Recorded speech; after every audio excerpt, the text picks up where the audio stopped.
अस्सलामुअलैकुम दोस्तों, कैसे हैं आप सभी। मैं उम्मीद करता हूं आप सब बिल्कुल ठीक होंगे। दोस्तों, हमारी दुनिया भेद भंवरों से भरी पड़ी है। कुछ कहानियां ऐसी होती हैं जो सिर्फ किस्से नहीं होती बल्कि जिंदगी भर का सबक बन जाती हैं। आज की कहानी भी कुछ ऐसी ही है। ये एक ऐसा सच्चा वाकया है जिसे सुनने के बाद आप रात के अंधेरे में कोई भी कदम उठाने से पहले 100 बार सोचेंगे। ये कहानी हमें इंस्टाग्राम पर नईम साहब ने भेजी है, जो पाकिस्तान रेलवेज में काम करते हैं। उन्होंने अपनी जिंदगी का वो खौफनाक तरीन वाकया हमारे साथ शेयर किया है जो आज भी उनकी रूह को कपकपा देता है। वो चाहते हैं कि उनकी गलती से दूसरे लोग सबक सीखें और कभी वो हमाकत न करें जो उनसे नशे और लापरवाही में सरजद हो गई थी। तो आइए बिना किसी ताखीर के सुनते हैं ये रोंगटे खड़े कर देने वाली कहानी खुद नईम साहब की ज़बानी। मेरा नाम नईम है और मेरा ताल्लुक सिंध के शहर हैदराबाद से है। ये आज से कई साल पुरानी बात है जब मेरी पोस्टिंग कोटड़ी जंक्शन पर थी। रेलवे की नौकरी तो आप जानते हैं, कभी काम का इतना रश होता है कि सर खुजाने की फुर्सत नहीं मिलती और कभी कभी शिफ्टें इतनी खामोश और बेकार गुजरती हैं कि वक्त काटना पहाड़ जैसा लगता है।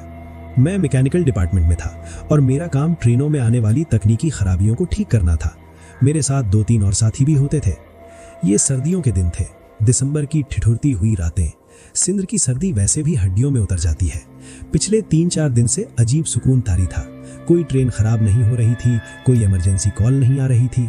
हम रात की शिफ्ट में आते, अपने छोटे से कमरे में हीटर के आगे बैठते, चाय पीते, गप्पे हाँकते और ऊँघते हुए सुबह का इंतजार करते।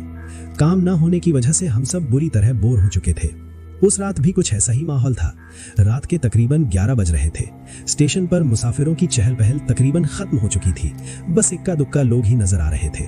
प्लेटफॉर्म पर एक पुरस्कार खामोशी छाई हुई थी, जिसे कभी कभार दूर से आती किसी ट्रेन की सीटी की आवाज तोड़ देती। मेरा एक साथी था, सुहेल। वो मुझसे ज्यादा बेचैन और शरारती तबीयत का मालिक था। उसने मुझे कोहनी मारकर कहा, यार नईम, पक गया हूं बैठे बैठे।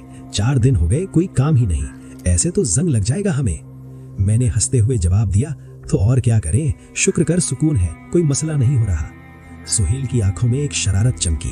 वो मेरे करीब हुआ और सरगोशी में बोला, यार नईम, एक आइडिया है, आज रात थोड़ा माहौल न बना ले।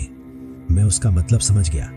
दिमाग खराब है तेरा? ड्यूटी पर अगर सीनियर साहब को पता चल गया तो नौकरी से हाथ धो बैठेंगे। सुहेल हंसा। अरे कौन सा हमने ट्रेन चलानी है, अपना काम तो खराबी ठीक करना है, और वैसे भी आजकल तो कोई खराबी आ ही नहीं रही।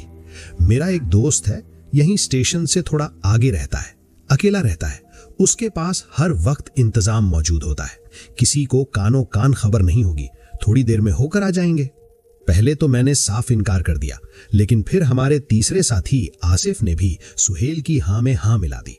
बोरियत और ठंडे मौसम ने मेरे इरादे को भी कमजोर कर दिया। आखिरकार मैं मान गया। हम तीनों उठे और अपने सीनियर साहब के केबिन में गए। वो अपनी कुर्सी पर नीम दराज थे। हमने बड़ी मासूमियत से कहा, सर बहुत भूख लगी है, सामने वाला ढाबा खुला है, वहां से कुछ खाकर आ जाए। अगर कोई काम हुआ तो आप बस एक फोन कर दीजिएगा, हम भागे चले आएंगे। सीनियर साहब हमें सालों से जानते थे। हमारा रिकॉर्ड अच्छा था, इसलिए उन्होंने ज्यादा पूछताछ नहीं की। बस इतना कहा, ठीक है, जल्दी आना और फोन ऑन रखना। हमने शुक्र अदा किया और खुशी खुशी स्टेशन से बाहर निकल आए। सर्द हवा ने हमारे चेहरों पर थपेड़े मारे। हम स्टेशन के पिछवाड़े की तरफ से निकलकर अंधेरी गलियों में दाखिल हो गए। सुहेल का दोस्त वाकई करीब ही रहता था। एक पुरानी सी आबादी में उसका छोटा सा क्वार्टर था। हमने दरवाजा खटखटाया तो अंदर से सुहेल का दोस्त नशे में धुत हालत में बाहर निकला। उसने हमें देखा तो खुशी से चिल्लाया, अरे आओ आओ, आज तो किस्मत ही अच्छी है तुम लोगों की। अंदर का माहौल हमारी तवक्को से भी बढ़कर था। कमरे में हीटर चल रहा था, गर्मा गर्म मटन कड़ाही की खुशबू फैली हुई थी और तली हुई मछली भी रखी थी। उसने बताया कि आज उसका भी पीने का मूड था और उसने खास किस्म की विलायती शराब मंगवा रखी थी जो सर्दी में जिस्म को गर्मा देती है। बस फिर क्या था, महफिल जम गई। गिलास टकराने लगे, कह कहे बुलंद होने लगे और वक्त परों लगाकर उड़ने लगा। मटन, मछली और शराब के इस इम्तियाज ने हम सबको पूरी तरह टुन कर दिया। रात के शायद 2 बज चुके थे। अब हमें वापसी की फिक्र सताने लगी। सुहेल ने हिम्मत करके सीनियर साहब को फोन किया और बड़ी संभली हुई आवाज में पूछा कि सर कोई जरूरत तो नहीं। सीनियर साहब ने कहा, नहीं सब ठीक है, तुम लोग वहीं आराम कर लो, अगर दोस्त का घर पास ही है, कुछ हुआ तो मैं बुला लूंगा। ये सुनकर हमारी जान में जान आई। हमने उनका शुक्रिया अदा किया और फोन बंद कर दिया। अब कोई फिक्र नहीं थी। हम सब वहीं फर्श पर बिछे गद्दों पर लेटने की तैयारी करने लगे। कुछ ही देर में सब गहरी नींद सो गए, लेकिन मुझे शराब कुछ ज्यादा ही चढ़ गई थी। मुझे पेशाब की शदीद हाजत महसूस हुई। मैंने अपने दोस्त से बाथरूम का पूछा, लेकिन नशे में मेरा दिल चाह रहा था कि खुली हवा में जाऊं ताकि थोड़ा होश भी ठिकाने आए। मैंने सबको सोता देखकर आहिस्ता से दरवाजा खोला और बाहर निकल आया। बाहर घुप अंधेरा था और मुकम्मल सन्नाटा।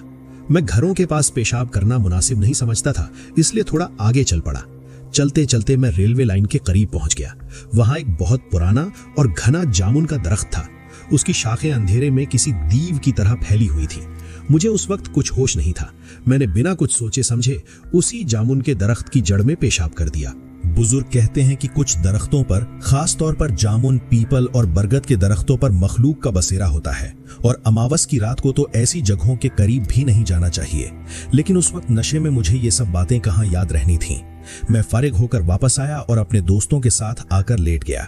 अभी मुझे लेटे हुए बमुश्किल 20-25 मिनट हुए होंगे कि सुहेल के खौफनाक खर्राटों ने मेरी नींद खराब कर दी।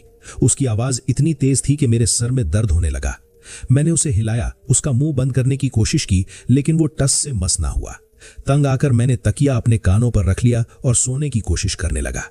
मैं जिस तरफ करवट लेकर लेटा था उस तरफ कमरे की एक खिड़की थी। खिड़की का एक पट थोड़ा सा खुला हुआ था। अचानक मुझे महसूस हुआ जैसे कोई खिड़की के बाहर आकर खड़ा हो गया है। मैंने आंखें खोलकर देखा। नशे की वजह से सब कुछ धुंधला नजर आ रहा था, लेकिन एक साया वाज़ेह था। मैंने आंखें मलकर गौर से देखा। खिड़की के उस पार एक लड़की खड़ी थी। उसके कद और जिस्म की साख्त से लग रहा था कि उसकी उम्र कोई 13-14 साल होगी। अंधेरे की वजह से उसका चेहरा साफ नजर नहीं आ रहा था।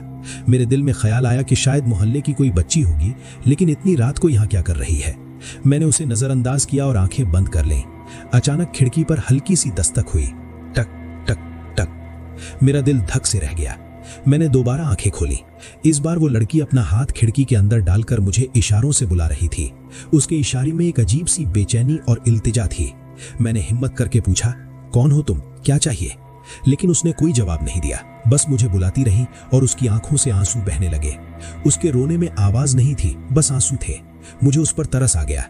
मुझे लगा शायद वो किसी मुसीबत में है और मदद मांग रही है। मेरे अंदर का इंसान जाग गया। मैं सबको सोता छोड़कर उठा और दरवाजा खोलकर बाहर निकल आया। जैसे ही मैं बाहर आया वो लड़की मुड़ी और रेलवे स्टेशन की तरफ चलने लगी। वो चल नहीं रही थी, ऐसा लग रहा था जैसे हवा में बह रही हो। मैं उसके पीछे पीछे चलने लगा। रुको, बात तो सुनो, कहाँ जा रही हो?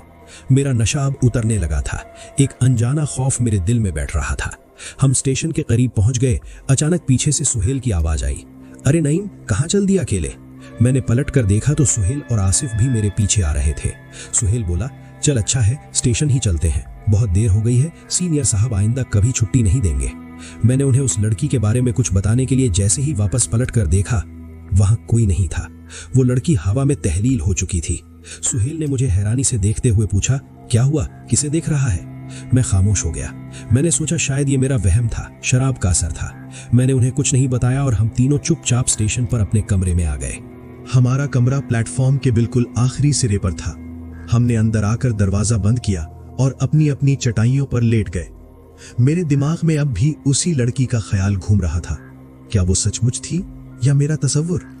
मैं इन्हीं सोचों में गुम था कि कब मेरी आंख लग गई मुझे पता ही नहीं चला। रात के शायद 3 बजे का वक्त होगा। मेरी आंख एक बार फिर सुहेल के खर्राटों से खुली। मैं गुस्से में उठकर बैठ गया कि ये शख्स मुझे सोने नहीं देगा। लेकिन जैसे ही मैं उठा, मेरे रोंगटे खड़े हो गए। मुझे अपने पीछे कमरे के अंदर ही किसी की मौजूदगी का शदीद एहसास हुआ। ऐसा लगा जैसे कोई बिल्कुल मेरे पीछे खड़ा मुझे घूर रहा है। कमरे का दरवाजा अंदर से बंद था, खिड़की भी बंद थी। हमारे सिवा कोई नहीं था। मेरा दिल खौफ से हलक में आ गया। मैंने कांपते हाथों से आहिस्ता आहिस्ता पीछे मुड़कर देखा और मेरी चीख निकलते निकलते रह गई। वही लड़की कमरे के अंदर खड़ी थी। उसकी आंखों से उसी तरह आंसू बह रहे थे और वो मुझे अपने साथ आने का इशारा कर रही थी। मेरा पूरा जिस्म पसीने में भीग गया। ये वहम नहीं हो सकता था। वो यहां कैसे आई? मैंने कांपते हुए इशारों से पूछा, कौन हो तुम? वो रोते रोते मुड़ी और बंद दरवाजे से ऐसे बाहर निकल गई जैसे वो कोई दीवार हो ही ना। अब मेरे सब्र का पैमाना लबरेज हो गया। खौफ के साथ साथ एक तजस्सुस ने मुझे पागल कर दिया। ये कौन है और मुझसे क्या चाहती है? मैं हिम्मत करके उठा और उसके पीछे कमरे से बाहर निकल गया। वो प्लेटफॉर्म से उतरकर पटरियों पर चलने लगी और स्टेशन से दूर आउटर की तरफ बढ़ने लगी। मैं भी एक मजबूर की तरह उसके पीछे चलता रहा। मेरा दिमाग माऊफ हो चुका था।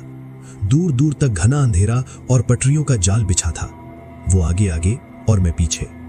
स्टेशन से काफी दूर निकल आने के बाद पटरी के साथ एक बहुत बड़ा पुराना दरख्त था। ये वही जामुन का दरख्त था जिसके नीचे मैंने पेशाब किया था। वो लड़की उसी दरख्त के पीछे जाकर गायब हो गई। मेरा दिल जोर जोर से धड़क रहा था। मैंने सोचा कि आज इस रात से पर्दा उठाकर ही रहूंगा। मैं डरते डरते उस दरख्त के पास पहुंचा और उसके पीछे झांका। उसके बाद मैंने जो मंजर देखा, काश मैं वो कभी न देखता।